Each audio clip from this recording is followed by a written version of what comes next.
Yo l'équipe, c'est Coupure, j'espère que vous allez tous très bien. Aujourd'hui on se retrouve pour une toute nouvelle vidéo commentée sur le serveur Boon. Un serveur que j'apprécie tout particulièrement, hein. Franchement, il y a vraiment quand même une pas mal de diversité au niveau des classes. Forcément, vu que les personnes qui ont choisi une classe de base doivent s'y tenir clairement, parce que c'est beaucoup plus difficile de faire des kamas, c'est beaucoup plus difficile d'opti tout simplement son personnage, donc c'est pas comme sur un serveur comme Erats, comme Cry par exemple, où en fait, une fois qu'on a une panneau opti THL, on peut un peu faire comme moi, c'est-à-dire essayer de faire un maximum de personnages ou faire tout un panel de personnages tout simplement qui nous plaisent et puis basculer les stuffs aller de l'un à l'autre et pouvoir proposer ou pouvoir jouer avec plein de persos. Là, c'est vraiment beaucoup plus compliqué, donc on a vraiment beaucoup plus de panels de classes. Et ça fait vraiment plaisir. Là, on voit un petit combat avec un SRAM. Alors, je ne suis pas, entre guillemets, fan de proposer des combats avec des SRAM. Je sais pas si je l'ai déjà dit dans la dernière vidéo, il me semble, il y avait un SRAM également sur Boon. Mais c'est parce que, la plupart du temps, voilà, le SRAM, il a posé un piège sournois, un piège mortel, et c'est tout, voilà.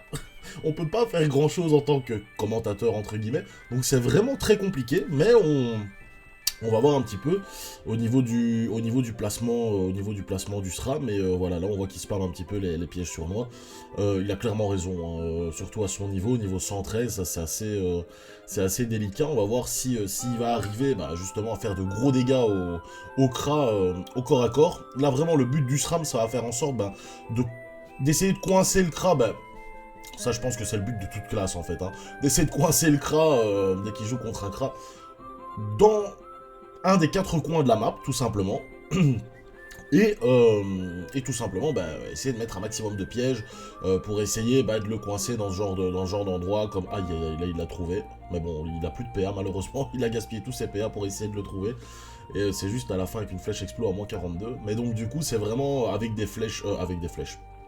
avec des pièges répulsifs, des pièges d'immobilisation, des pièges les pièges empoisonnés c'est plus pour faire des dégâts, mais vraiment essayer, éventuellement également avec un double, qui peut vraiment bien faire chier un CRA. C'est pour ça qu'il est toujours très intéressant d'avoir un minimum de sagesse quand on est un SRAM. Bon là malheureusement c'est sur Boon, donc si le gars n'a pas de sagesse on peut pas trop lui en vouloir. C'est un peu tendax au niveau du budget. Mais franchement, il y a clairement moyen de faire quelque chose avec un SRAM. Il faut juste, là, bien réussir à avoir le CRA, au corps à corps, en fait, et essayer de le garder à son corps à corps, quitte à mettre un double, même si le CRA Enfin, ouais. Le double, en fait, c'est vraiment un couteau à double tranchant, si vous voulez, parce que si vous mettez le double... Oh, il a trouvé le SRAM, merde. Aïe aïe aïe, ouais, là le SRAM qui s'est pris une flèche de recul et une flèche d'IMO, du coup il a plus tous ses PM. En fait le double, ce que je disais, c'est vraiment un double tranchant, à moins qu'on mette invisibilité d'autrui, il me semble que c'est comme ça que le sort s'appelle. Invisibilité d'autrui dessus. Parce que sinon le double, en fait, ce qui se passe, c'est que le CRA peut se régénérer dessus tout simplement, s'il se prend des pièges pendant que vous êtes invisible. En tant que SRAM, le CRA va pouvoir tout simplement mettre des flèches absorbantes sur le double et se régène sur le double. Donc voilà, c'est ça que c'est un peu le couteau à double tranchant. C'est un peu pareil quand vous jouez contre un sacrieur. Le sacrieur peut se régénérer sur les invocations, c'est pour ça que c'est toujours délicat. Ou peut se déplacer grâce aux invocations. Là, le Kras c'est à peu près pareil. Là, on va voir qu'est-ce qu'il va faire. Maîtrise de l'arc. Il va se rapprocher. Peut-être qu'il va donner des coups de corps à corps. Non, ok, d'accord. Une flèche de recul. Et le SRAM, malheureusement, qui a pas réussi en fait à faire le meilleur tour qu'il puisse faire, c'est-à-dire son tour, juste avant de repasser d'invisibilité, en fait, avant de redevenir visible, vraiment passer un tour full rocks, et là, du coup, il était même pas au corps à corps, etc., donc il a juste pu spammer des pièges, mais là, malheureusement, c'est vraiment tendu pour lui. Je sais pas trop comment est-ce qu'il va pouvoir faire, allez, à part repasser invisible, mais là par contre, le CRA va pouvoir bien profiter du fait que il soit visible et qu'il soit pas au corps à corps, et qu'il lui ait pas mis une très grosse pression. On voit vraiment le CRA, voilà, là, à part des petits pièges sournois à moins 80, entre 80 et 100 dégâts, il a pas vraiment tapé grand chose. Ouf, ouais, là il se prend. Là il s'est pris la grêle, hein, parce que là, sincèrement, il s'est pris une gifle. Hein. Oh, pauvre Sam, malheureusement, là ça va commencer à être tendu, là, parce qu'il a perdu énormément de dégâts. De points de vie, il a pris énormément de dégâts. Et ouais, à part des pièges sournois, il peut pas faire grand chose. Là, une petite carotte qui a invoqué. Ok, on va voir un petit peu. Ouais, le crack, il va pouvoir, à mon avis, déjà placer un œil de taupe. Et en plus de ça, bah, des petits sorts... des flèches explos qui font clairement la diff en vrai. Hein. Parce qu'on a vu qu'il avait tapé 42, mais à mon avis il était pas boost, que là quand il est boost, il fait quand même son petit allez, sa petite centaine de dégâts, et c'est clairement suffisant, plus une flèche absorbante à 155 dégâts, c'est clairement suffisant, et là le SRAM qui est vraiment dans le mal, je pense qu'il récupère son invisibilité maintenant, voilà, exactement. Ouais, là ça va quand même être hachement tendu, parce qu'il doit faire énormément de dégâts sur le Kra, et pour faire des dégâts, les pièges vont pas être suffisants.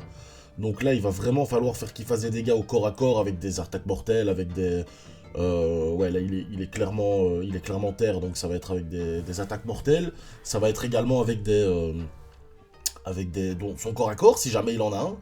Et du coup, mais il va jamais tour-shot le Kra, en fait. Et donc, du coup, après, le Kra va pouvoir le terminer assez logiquement, à moins qu'il arrive à faire quand même pas mal de dégâts avec ses pièges, et puis qu'il arrive à taper deux grosses attaques mortelles pour terminer le Kra, mais ça va vraiment être très délicat, sachant que le Kra en plus a quand même un bouclier Terre d'Ala, donc voilà, il tank un minimum, on va dire, hein, très clairement. On va voir un petit peu ça. Le SRAM qui est quand même toujours très très loin du Kra. On voit qu'il était vraiment dans une zone assez loin, et le Kra qui tente d'essayer de trouver, mais bon là maintenant avec des... Il faut qu'il tente des flèches explos, clairement, hein. Qui tente des flèches explos, et à mon avis, à un moment, ça va passer. Clairement, le SRAM, il lui reste 42 HP. Je pense qu'à partir d'un moment, avec un minimum de réussite, le Kra va réussir à trouver le SRAM. Ok, le SRAM qui était complètement à l'autre bout, qui met un piège répulsif. Ouais, ça va vraiment être délicat pour le SRAM. C'est vraiment dommage, parce que je pense qu'il y aurait eu vachement... Allez, il y aurait vraiment moyen de faire mieux. Vous voyez, là, avec un bon gros piège... Allez, s'il avait vraiment réussi à faire ce genre de tour un peu plus souvent, le SRAM, je pense qu'il aurait pu gérer assez facilement, mine de rien. Franchement, parce qu'on voit le 260 au... Ah, là, le Kra qui a trouvé le SRAM. 260 au piège mortel, franchement, c'est pas dégueu. Et il suffit que le Kra s'en prenne un ou deux, allez, ne fût-ce qu'un ou deux en plus, et ça aurait vraiment pu faire la différence. Bon, bah écoutez, franchement, un chouette petit combat, là, sincèrement. Pas trop haut niveau, pas trop petit non plus, mais allez, ça passe. Et deux grade 4, enfin non, grade 7 pour le Kra, pardon, mais grade 4 pour le SRAM quand même. Donc franchement, assez combat assez logiquement gagné, parce que le Kra a eu voilà, pas mal de réussite, il a quand même réussi à trouver le SRAM, etc. Mais bon, voilà, c'est comme ça. Je vais essayer de vous trouver un deuxième petit combat, et je vous dis à tout de suite. On se retrouve pour une deuxième, deuxième aggro. Ouais, ça va être très très très tendu hein, comme combat. Un Yop niveau 157 qui est quand même pas mal opti en 13-7 contre un Sacrieur 170. Napalm, un très très gros Sacrieur, là il a l'air franchement fat avec un gros bouclier. Il me semble que j'ai déjà montré des combats, en tout cas un ou plusieurs combats de lui, qui a l'air ultra solide dans le Sacrieur, mais bon, ça a quand même être tant d'axes pour le Yop. Il a tenté sa colère de Yop, donc là, Sacrieur basique, il peut la contrer ultra facilement avec une dérobade, tout simplement. Mais il faut qu'il fasse vraiment attention et qu'il claque sa dérobade. Enfin, en fait, ça oblige le Sacrieur à claquer sa dérobade le tour de la punition. Et si, par exemple, le Yop utilise vraiment un gros corps à corps qui arrive à faire beaucoup de dégâts, mine de rien, le Yop va réussir à faire beaucoup de dégâts sans que le Sacrieur mette sa dérobade, parce qu'il sera obligé de mettre sa déro le tour de la colère. Donc, du coup, mine de rien, ça peut faire la différence pour le Yop, mais là le Yop qui décide clairement de la jouer d'une autre façon, qui décide de la jouer bon et retrait PM. Donc on va voir si ça peut être une bonne solution. Le Yop qui n'a pas vraiment de sort de régène, il en a juste un, mais c'est pas vraiment, c'est pas ultra bénéfique au niveau de la régène, tout simplement. Que le Sacrieur par contre, lui, qui peut vraiment tanker énormément de tours, qui a un très gros bouclier, ça va être très très avantageux pour le Sacrieur, un bouclier du Brigandin, qui donne des résistances, il me semble, un neutre et feu. Donc du coup, là pour l'instant, si le Yop, imaginons, joue en marteau de la terre, du coup ça va tout tanker, très clairement. Ça va tout tanker. Le Sacré qui dit qu'il va éviter clairement, qui va éviter la colère, c'est tout à fait logique. Hein. Là, qui invoque son épée volante, qui se régène un petit peu dessus. Bon, c'est sûr que c'est pas des folies sanguinaires de niveau 200 où on peut les spammer pour un PA. Là, clairement, il a mis ses res-feu, il a clairement eu raison. Le Sacri, là, 42% en feu, on peut voir ça. C'est vraiment ultra solide. Le Yop qui, lui, a 33% feu, je pense qu'il a clairement eu raison, parce que le Sacrieur qui, lui, va jouer clairement absorption. Mais pour l'instant, ça la joue à distance, le Yop qui veut la jouer à distance, et le Sakri qui la joue à distance et qui fait plus de dégâts que le Yop, avec ses boomerangs perfides, ses marteaux de moon, et clairement il arrive à faire beaucoup plus la différence. Là le Yop qui claque sa colère sur l'épée volante parce que le Sacrieur a bien joué son tour, et il a utilisé des robades, et ça va vraiment être tendu pour le Yop. Je pense que franchement si le Yop, avec un mode un peu plus agressif, aurait éventuellement pu faire quelque chose, sincèrement. Alors que le Sakri n'a que 11% neutre, bon, plus son bouclier, mais bon, ça on peut rien y faire, c'est comme ça, il a un très très gros bouclier avec un gros grade. Mais éventuellement, avec des gros coups de corps à corps, ça aurait pu le faire. Franchement, je rappelle, un Sacrieur, ça n'aime pas qu'on le tape très très fort en très peu de temps.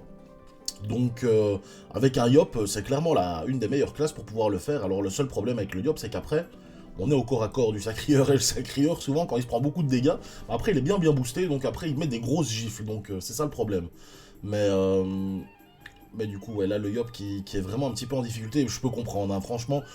Apparemment, si j'ai bien lu un petit peu la conve, il a l'air de débuter. Bon, j'ai vu son grade, c'est tout à fait logique. Et franchement, c'est top, ultra top d'avoir des Yop en PVP. Moi, je trouve ça génial, on n'en voit vraiment pas souvent. Alors, c'est pour moi pas une classe vraiment où il y a moyen de jouer vraiment tactique, etc. Mais franchement, pourquoi pas? Pourquoi pas? Et c'est vraiment ultra... On voit pas ça souvent en fait, tout simplement. On voit vraiment pas ça souvent, et tant mieux. Moi je suis ultra content de vous proposer. Quand il y a un petit combat comme ça avec un Yop, je suis ultra content de vous le proposer. C'est comme avec un Panda, avec un Sadi par exemple. Je suis vraiment content de proposer ça. Moi je demande, hein, je suis vraiment demandeur de pas toujours retrouver les mêmes classes. Kraika, Sakri encore, je trouve. Bon, sur Bou il y en a beaucoup, mais sinon en vrai, Sakri, ça passe. C'est vraiment, on est à la limite du... Ouah, coupure. Là, il y a beaucoup trop de Sakri, tu vois. On est à la limite, tu vois, mais ça passe, tu vois. Que les Kra et les Eka, il y a beaucoup. Bon, là, je suis un peu dans mon mode Oza, donc il risque d'avoir pas mal d'Oza ces prochains jours ces prochains jours ou ces prochaines semaines sur la chaîne. Bon, c'est tout à fait normal, hein. C'est juste que tout simplement, j'ai regardé beaucoup de combats avec des Oza, pas forcément le mien. J'ai beaucoup filmé des combats avec des Oza, pas forcément le mien non plus, vu que le mien j'attends encore quelques exos. Mais sinon, ouais, c'est pour ça il risque d'avoir quand même pas mal d'Oza Modas sur la chaîne. Mais je dis franchement tant mieux, parce que l'Oza c'est pas une classe qu'on voit souvent, et c'est une classe qui je trouve est plaisante à regarder, en PVP en tout cas. Et ouais, c'est vraiment kiffant. Là le Sacrieur qui arrive à mettre quand même de grosses patates sur le Yop. Là, le Yop qui arrive à placer sa colère. Ouh, moins 1400 à la colère. Waouh. Aïe. Et le Sacrieur, ouais, par contre, regardez les absorptions du Sacrieur. Ouf. Oh, la punition à moins 1000, ouais. Et le Sacrieur qui fait pas énormément de crit à son corps à corps, mais là le Yop qui s'est pris un tour, voilà, terminé. Oh, le Sacrieur, c'est ça le problème. Et c'est ça que j'ai dit en fait. Le Yop il peut faire de très gros dégâts au corps à corps. Voilà, bon bref. Là il a mis une colère, à 1400. Mais du coup après le problème c'est que comme il est au corps à corps, il est au corps à corps du Sacrieur. Et le corps à corps du Sacrieur, il faut pas se retrouver au corps à corps d'un Sacrieur bien boosté. Et le Yop en a payé les frais très clairement. Il s'est retrouvé à 300 points de vie alors qu'il était mid-life. Donc voilà, franchement, chouette petit combat, et le Yop, franchement, top de sa part de jouer cette classe. C'est vraiment ultra stylé de voir des Yop tout simplement. Je vais essayer de vous trouver un troisième petit combat, je vous dis à tout de suite. On se retrouve pour un troisième combat. Sacrieur contre Eniripsa. Alors, encore un Sacrieur, coupure, tu fais chier. Oui, ok, mais il y a un Eni. Du coup, je me rattrape un peu. donc voilà, franchement, Eniripsa aussi, ça me fait vraiment kiffer. Bon, là, je vous préviens, hein, je pense, installez-vous bien. C'est un combat qui va durer quand même assez longtemps, je pense. Bon, voilà, mettez-vous à l'aise, tranquillou, petite boisson, tranquillement. Hein, on s'installe, salut coupure. En tout cas, ouais, nickel, nickel. Un grand merci à toi en tout cas, bro, ça fait super plaisir. Et franchement, vos messages comme ça, que je l'ai déjà dit, hein, mais ça me fait ultra plaisir, mon gars. C'est force à toi, respect. Gros bisous de ton bus, clairement. C'était sûrement français, je suppose. Je prendrai sûrement jamais ton bus. Mais gros bisous à toi, mon pote. Donc voilà. On va voir un petit peu le Sakri qui clairement doit essayer de buter de Lapino. Le Sacrieur qui est en marteau de la terre, donc qui peut potentiellement faire de très gros dégâts. Par contre, ouais, les Niripsa, Ok, mot de prévention sur le Lapino. Donc là, clairement, le Sacrieur qui va lâcher les baskets au Lapino. Par contre, c'est un peu tendu. Enfin, je pense, non? C'est un peu tendu de jouer son mot de préf sur un Lapino, alors que bah, si le Sacrieur maintenant décide de focus Lenny et de se prendre de se prendre des grosses patates, Lenny risque de prendre de sérieuses gifles au marteau de la terre, en fait. Parce que là, le Sacrieur, bon, jouer marteau de la terre contre un Lenny, déjà, c'est pas une ultra bonne idée. Après, pourquoi pas?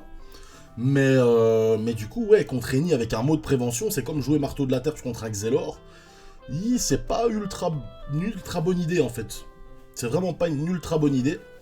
Maintenant, pourquoi pas, il risque de faire quand même pas mal de dégâts. Là, le Sacrieur qui, clairement, il passe en mode Osa, c'est-à-dire chaffeur, épée, plus arachne, hein, clairement, autant mettre toutes les chances de son côté. Là, le Lapino, bah, du coup, qui soigne Lenny. Lapino, c'est vraiment très très très très fort hein, contre... Ok, une Kawotte en plus, c'est vraiment très très fort. Surtout, au plus on est bas niveau, au plus le Lapino est très fort. C'est comme le chaton pour les K-flip. Au plus les K est bas niveau, au plus le chaton est fort. Et là, le Lapino qui est vraiment insane. Et ouais, là, le Sacri qui commence à pouvoir faire des dégâts, entre guillemets, free sur Lenny, parce que du coup, Lenny qui n'a pas son mot de prév et qui, ouais, il n'a pas vraiment de mot de protection, tout simplement, pour se mettre dessus. Alors, est-ce qu'il tacle, enfin, est-ce qu'il détacle plutôt les trois entités? Donc, ok, il détacle. On va voir... Ok, Eniripsa marteau M-pouce, super stylé, franchement, un Eniripsa full feu, ouais, très clairement. Ultra stylé, et regardez, mine de rien, le marteau M-pouce qui est quand même un sacré marteau, hein, franchement. On en voit très très rarement en PVP, ou en tout cas moi, personnellement, j'en vois très très rarement. Mais marteau de la terre, c'est assez insane, hein, franchement. Marteau de la terre, tu vois, parce que je vois le Sacri en train de jouer marteau de la terre, je dis marteau de la terre. Marteau M-pouce, ultra stylé, tout simplement, parce que, bah, regardez, il permet de retirer un PA, en fait, hein. Bon, quand il n'y a pas d'esquive, hein, tout simplement, parce que le PA, on peut l'esquiver. Mais là l'Eniripsa, bah, qui permet... Ouf, ouais, plus moins 4... Oh, moins 4 PA avec son mot de silence, waouh. Ça fait assez mal pour le Sacrieur.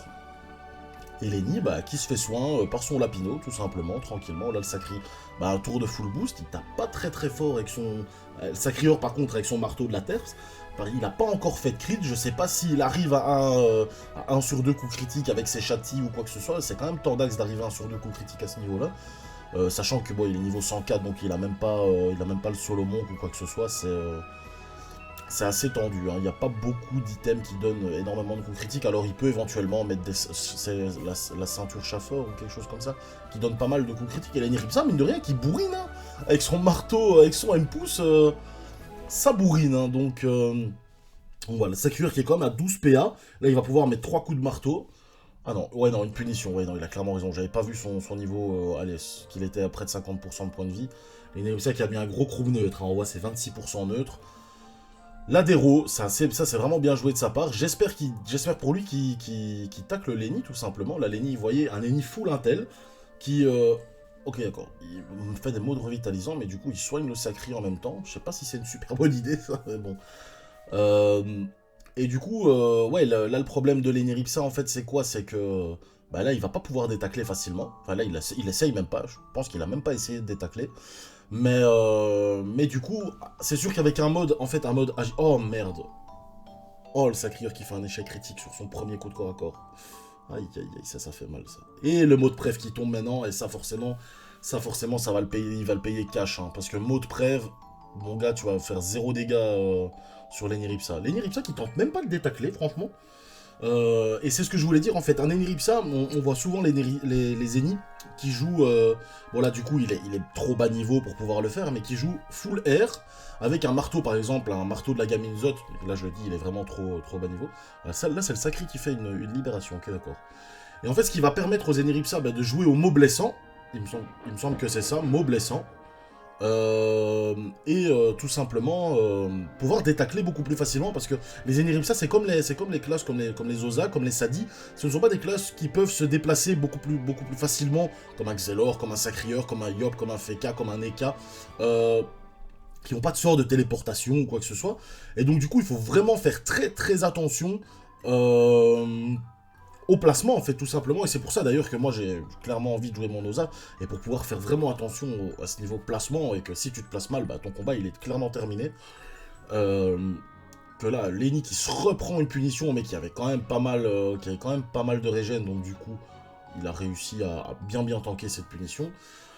Le Sakri qui lui décide de fuir un petit peu, pourquoi tout simplement pour essayer de se régénérer et essayer de replacer une autre punition, mais fuir contre un Lenny, je sais pas si c'est une bonne solution, parce que Lenny du coup, ok là il décide clairement de Rox, j'allais dire Lenny qui va pouvoir se soigner de son côté assez facilement, il décide de faire un tour full Rox, mais il a clairement raison, hein. Regardez le Sacrieur là maintenant qui doit être autour des entre 35 et 40% de ses points de vie, donc il peut pas placer sa punition, 35-40% de points de vie, ouh, le coup critique qui fait mal, ouais.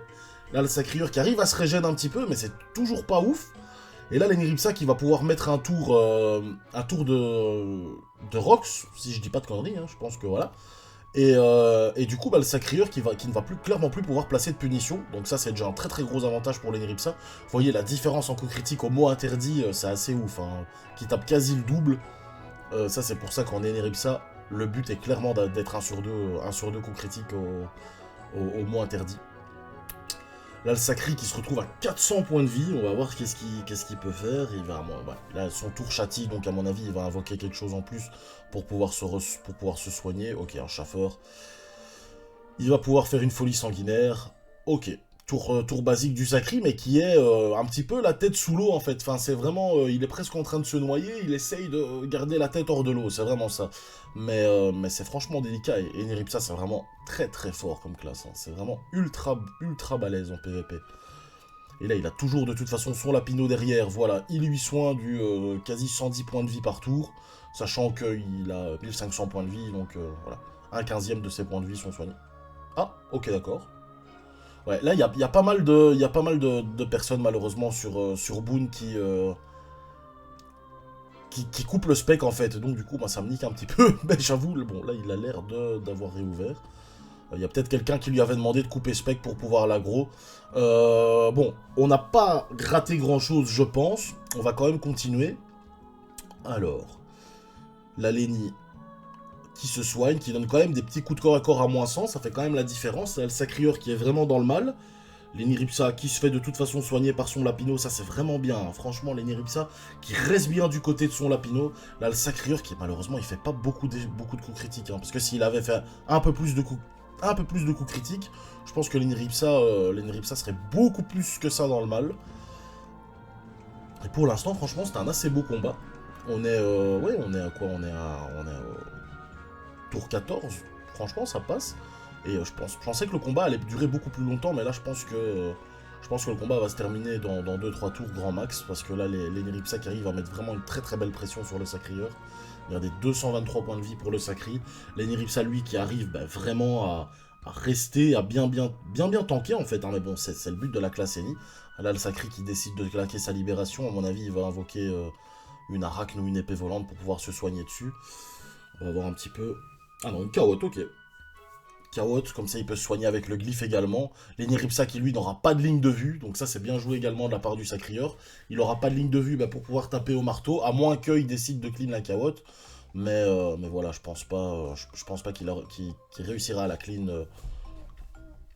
Et pour pouvoir après en fait faire des dégâts sur le Sacrieur en plus quoi.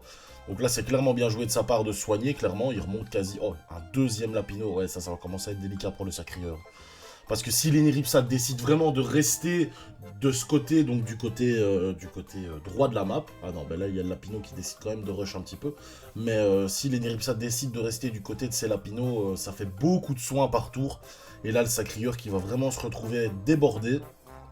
Là ça va spam un petit peu à mon avis les folies sanguinaires, donc une seule folie sanguinaire, une épée volante. Lenny Ripsa qui va se retrouver vraiment un petit peu bloqué par les invocations, mais il peut clairement décider de les clean, il n'est pas pressé. Le Sakri qui est vraiment dans le mal, je dirais. Là, à mon avis, il va tenter de clean avec... Non, ok, d'accord. Il se fraye juste un passage, tout simplement. Et là, il va pouvoir aller donner des coups de corps à corps au Sacrieur. Ouais, franchement... Oh, le coup critique, là, qui passe bien, qui vient chatouiller un petit peu. Aïe, aïe, aïe, il sait pas le terminer, malheureusement. Ça, c'est assez dommage. Ça, c'est assez dommage. Le Sacrieur, 91 points de vie. On va voir qu'est-ce qu'il va réussir à faire, et peut-être éventuellement donner des coups de corps à corps. Je sais que Lenny, il est plus, voilà, il est plus sous mode prêve. Maîtrise des marteaux, dérobade, à mon avis, ça va partir sur 2 coups de corps à corps. Ah non, un seul. Ah non, non, non, un seul, pardon. Ouais, la dérobade... Ah, il crit pas, il crit pas. Il crit pas, malheureusement, parce que je pense que si sa crieur avait vraiment beaucoup plus crit que ça, Lenny Ripsa serait vraiment beaucoup plus dans le mal, quoi. Là, Lenny qui tente des mots de frayeur, mais bon, voilà, il faut qu'il... Ouais, il peut pas faire grand-chose en soi de plus, parce que bon, le sacré est sous déro, et je pense pas que Lenny détacle, donc il veut même pas tenter d'essayer. Mais voilà, il a raison de faire des dégâts sur les invoques parce que ça va permettre au Sacri d'avoir moins de régène, tout simplement. Oh, regardez les coups critiques, regardez les coups critiques. Oh là là, si le Sacrieur avait fait ça, mais beaucoup plus, Lenny serait terminé, je crois, depuis longtemps. Ou alors le combat, en tout cas, aurait été vraiment beaucoup plus tendu. Là, Lenny Ripsa qui va, à mon avis, réussir à terminer le Sacrieur assez logiquement. À moins que... Ah. Non, ok, il lui reste 3 PA, je pense que c'est largement faisable de le terminer. Ok, bah écoutez, GG aux deux, très très beau combat, mine de rien. Bon, dommage qu'il y a eu le petit spectateur qui a été, le mode spec qui a été cut, mais bon, franchement, un chouette petit combat, vraiment ultra stylé. Moi, ça me fait vraiment plaisir de voir des ennemis, de voir des, voilà, des classes un petit peu originales, on va dire, en PVP. Donc voilà, bah écoutez, je vais essayer de vous trouver un autre petit combat et je vous dis à tout de suite. Bon, écoutez, une fois n'est pas coutume, on va se faire 4 combats, au lieu de 3 combats dans la vidéo. Un Kra niveau 123, grade 9, je pense. Ça doit être grade 9. Comme je vous l'ai dit, hein, je bégaye pas mal au niveau des grades, au niveau des ailes, etc. Quand je les vois THL, mais je pense qu'il doit être grade 9, là, sincèrement. Ouais. Parce que sinon, il aurait un bouclier grade 10, mais là, il doit être grade 9. Contre un Eka Flip.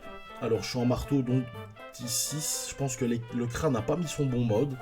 Bon, bah, c'est clairement faisable, hein. Vu le placement de l'Eka de base, c'est clairement faisable, même s'il est en 10-6, clairement. En plus, vu son bouclier, il va tanker pas mal de dégâts au niveau des bluffs de l'Eka Flip, tout simplement. Un bouclier d'As qui a très très bon bouclier.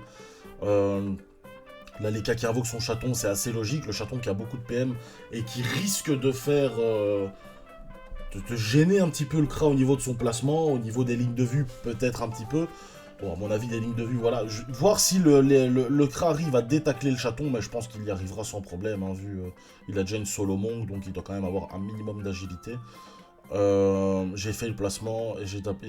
Ah ok, ouais, là, les cas qui a zappé qui était en état pesanteur, et donc il a un peu fait son placement là, ouais, c'est vrai qu'il est juste en ligne de vue, et il se prend un petit peu, beaucoup de dégâts. Là, il est déjà presque mid-life, là, les cas flip, c'est assez tendu pour lui. Un combat niveau 120 contre niveau 123, donc...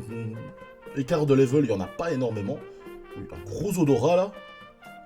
L'odorat lui a donné quoi, 3-4 PA là. Un odorat qui lui a donné 3 PA, ok d'accord. Ouais, le Kra qui dit tellement random, bah c'est la classe en fait, hein, très clairement. Hein. Donc là, ça se booste un maximum. On va voir un petit peu comment ça va se passer. Là, le chaton qui peut éventuellement... Non, il peut pas venir au corps à corps. On va voir si le Kra arrive à détacler. Ok, il détacle. Il détacle sans problème. Là, le Kra qui va, à mon avis, tenter de prendre la distance. Ah, il n'arrive pas à voler un PM. Là, il arrive à en voler un. Ok, d'accord. Voler un autre sur le chaton. Et on va voir quoi. Une flèche punitive, éventuellement. Ouais, la flèche punitive. 276 dégâts. En coup critique. Oh, une roulette agilité. Et là, les K-Flip qui peut aller faire des bluffs. Hein. On va voir un petit peu s'il va réussir à taper. Bon, à 27... Oui, moins 313. Oh putain, moins 342. Et moins 206 en chance également. Hein. Franchement, alors que le Kra a un énorme bouclier. Franchement, c'est vraiment joli. Là, les cas qui claquent sa chance. Là, le Kra qui va devoir soit essayer de la jouer vraiment distance, soit essayer de jouer sur la chance, hein, tout simplement. C'est vraiment bien joué. Il a une très belle zone d'XP pour pouvoir fuir. On va voir s'il va la tenter ou pas. Alors, qu'est-ce que ça, à mon avis, il stat. Aïe, aïe, aïe, aïe, aïe, la flèche explique qui soin. Oh merde, la flèche cinglante qui soin aussi. Oh, les cas qui se retrouvent quasi mid-life. Aïe, aïe, aïe, aïe, aïe, ça c'est tendu. Hein. Ça c'est vraiment tendu. Oh, merde. Ouais, bah le tour d'après, voilà, le T5, il va devoir T'es la quatrième aggro, 120, où j'ai de la chance des Kakari. Ah ok, ouais, bah... Ouais, clairement, il y a des combats où tu vas te faire one-shot comme moi, avec mon EK, où tu vas te prendre une flèche d'XP à moins 2000. Lol. Mais sinon, ok, le contre-coup, qui le soin également. Ah, aïe aïe aïe aïe, cette classe. Mais le 10-6 me dégoûte, ouais, bon. En soi, je pense, avec un peu avec un peu plus de... Oh putain, merde, c'est abusé. Oh, oh là là là là là là là là. Il y a que du soin. Ouais, juste la flèche d'Imo à moins 200. Ouais, ça, c'est gratuit. Je t'en prie. Oh le pauvre, purée, moi j'aurais pété un câble, enfin non, j'aurais pas pété un câble parce que je me serais dit voilà, mais je peux comprendre qu'il y en a qui pètent des câbles contre cette classe, quoi, c'est abusé. Mais bon, voilà, c'est le jeu, c'est comme ça, hein. Peut-être que le combat d'après, le Kra va faire que des dégâts sur la chance et pas de soins, et que l'Eka va se faire rouler dessus. Voilà, c'est comme ça, c'est le jeu, c'est comme ça. Il n'y a rien d'autre à dire, malheureusement. Tu te fais poutrer, tu te fais poutrer. Ah, c'est vraiment dommage, parce que le Kra a l'air d'avoir franchement un très très bon personnage. Euh, le D6, apparemment, je pense qu'il a un mode avec un peu plus de PA, voire de PM. Donc du coup, je pense il peut clairement gérer ça beaucoup plus facilement. Mais c'est sûr que là, quand tu vois autant de chance, je pense que même avec un autre mode, ça l'aurait pas fait. Oh là là là là, rouler de dégâts en plus, quoi. Oh merde. Ouais, là, les cas qui a tout, quoi. Clairement, c'est tiens, je t'offre la victoire sur un plateau, prends-la, mange à ton aise, et point barre, quoi. Oh là là, pauvre Kra, pauvre Kra. Parce que là, il est très très haut gradé, il va tomber de haut, hein, malheureusement. Mais bon, il peut pas faire grand-chose, clairement, là, peut vraiment pas faire grand-chose. Parce que pour le... C'est large gérable, ouais bon, c'est large gérable, il a quand même... il a quand même eu pas mal de chance, quoi. Ouais, là, à mon avis, ça va... Ouais. Il a plus sous chance. Et voilà, il a les cas qui a récupéré beaucoup trop de points de vie. Ouais, c'est ça. Full le Kodora, plus roulette, plus mauvais stuff. Ça arrive... ok, d'accord. Ouais, bah là, voilà, là, les cas qui va pouvoir, à mon avis, aller terminer le Kra sans aucun problème. C'est un peu dommage, mais enfin c'est un peu dommage pour le Kra, c'est vraiment tant mieux pour les cas, clairement, qui a bénéficié de beaucoup de chance dans ce combat. Il en avait clairement besoin, très clairement, vu le bouclier, vu le grade, vu le placement de base, il en avait très clairement besoin. Après voilà, peut-être que le combat d'après, il va se faire niquer parce que il aura pas de chance tout simplement, mais bon là malheureusement il en a eu, malheureusement pour le Kra. Bon bah voilà. C'est la loi de Dofus Rétro, c'est la loi de l'Eka Flip, hein, tout simplement. Il n'y a même pas de Dofus Rétro. Oh, le crack a perdu beaucoup de PH, hein, malheureusement. Oh merde, dommage pour lui. Bon bah voilà, bah écoutez, tout simplement le dernier combat. Il y en a 4, hein, c'est une vidéo un peu spéciale aujourd'hui, mais j'avais envie de vous faire plaisir, et donc voilà, bah écoutez, merci à toutes et à tous d'avoir suivi la vidéo. Je vous dis à la prochaine les frérots, bisous.